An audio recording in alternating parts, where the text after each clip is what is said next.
Bonjour, aujourd'hui nous allons parler de la fixation d'un régulateur de pH Nike. En premier, nous devons fixer une palette de fixation. Vous ferez attention, il y a deux positions, mais il n'y en a qu'une qui soit bonne. Donc celle qui est bonne, c'est celle où vous voyez la croix. Pour la fixer, je vais devoir la mettre au mur, ici. Pour ce faire, je vais percer un trou et ensuite une cheville et nous allons maintenant le réaliser.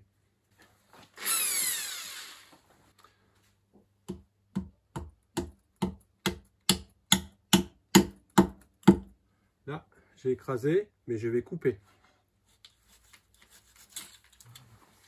Allez, on va mettre la fixation. On a dit que c'était vers nous. Ça, c'est en bas. C'est parti.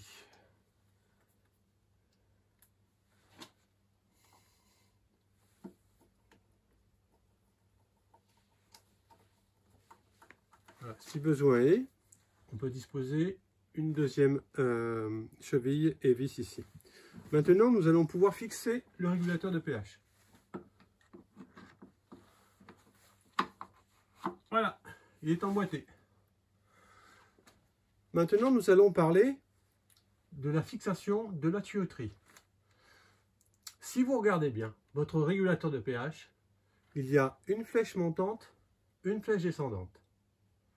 La flèche montante est réservée à l'aspiration. La flèche descendante est réservée à l'injection. Quand vous recevez votre matériel, vous avez deux tuyaux. Vous allez avoir un tuyau transparent, il est réservé à l'aspiration, et vous allez avoir un tuyau légèrement opaque qui est réservé à l'injection, parce qu'il y a plus de pression à l'injection qu'à l'aspiration. Donc, vous regardez cette flèche, c'est la flèche montante. Vous allez fixer ce tuyau sur l'aspiration, celui-ci sur l'injection. Pour faciliter, nous allons montrer le tuyau de ce côté-ci. Sinon, c'est un peu plus dur.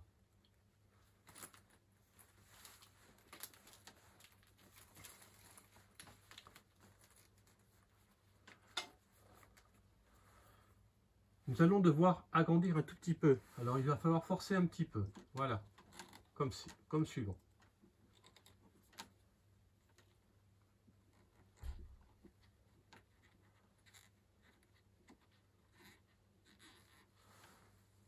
Maintenant, nous venons de mettre le tuyau d'aspiration.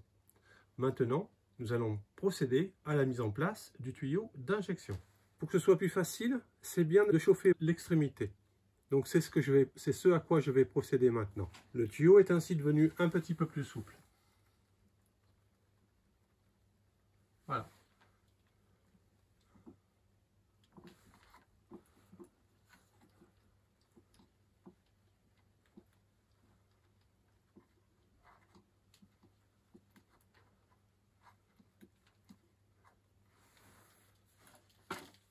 Nous avons maintenant le tuyau d'aspiration et le tuyau d'injection. Une fois que vous avez mis ça, il faut penser qu'il va falloir amorcer. Donc pour amorcer ce tuyau, c'est bien d'avoir une petite seringue avec lequel on va le remplir. Sinon, il faut dévisser ici pour aspirer un petit peu, ou le plonger dans une bouteille. À ce moment-là, on met la bouteille, en hauteur pendant que le système fonctionne. Mais n'oubliez pas, c'est important que ce soit amorcé. Voilà, maintenant, nous avons le tube d'aspiration qui est branché. Nous avons le tube d'injection qui va aller sur la tuyauterie. On va en reparler. La sonde pH qui est connectée. L'alimentation électrique également branchée. N'oubliez pas, l'alimentation électrique se met en parallèle de la filtration. Notre indicateur de pH, 7,3, Et si on a besoin de calibrer, ce qu'il faut faire au tout début, il faut enlever ces deux vis. Vous enlevez le capot et ensuite vous allez pouvoir accéder à l'un de ces deux boutons pressoirs. Et il faudra suivre le mode d'emploi. Au bout de 2, 3 ans, 4 ans de travail, il faudra procéder au changement du tube centofrène. Peut-être l'égaler. Et c'est mieux de changer l'ensemble. Donc voici pour l'installation d'une régulation pH. Maintenant, nous allons parler de quelques détails. Quand vous allez recevoir votre colis, vous allez avoir un carton. À l'intérieur, vous avez des colliers de prise.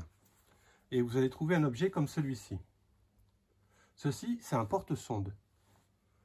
Ça se fixe ainsi sur le collier de prise et collier de prise sur la tuyauterie. Vous allez également recevoir un flotteur ainsi qu'un injecteur. Le flotteur, lui, va recevoir le tuyau d'aspiration. L'injecteur, quant à lui, devrait être fixé sur un réducteur. Nous avons une dimension 3/8 et nous allons avoir une dimension 3/8 1/2. Et ce réducteur, ou cet adaptateur, devra être fixé sur le collier de prise que vous aurez dans le carton. Après cela, vous savez tout faire. Bon travail!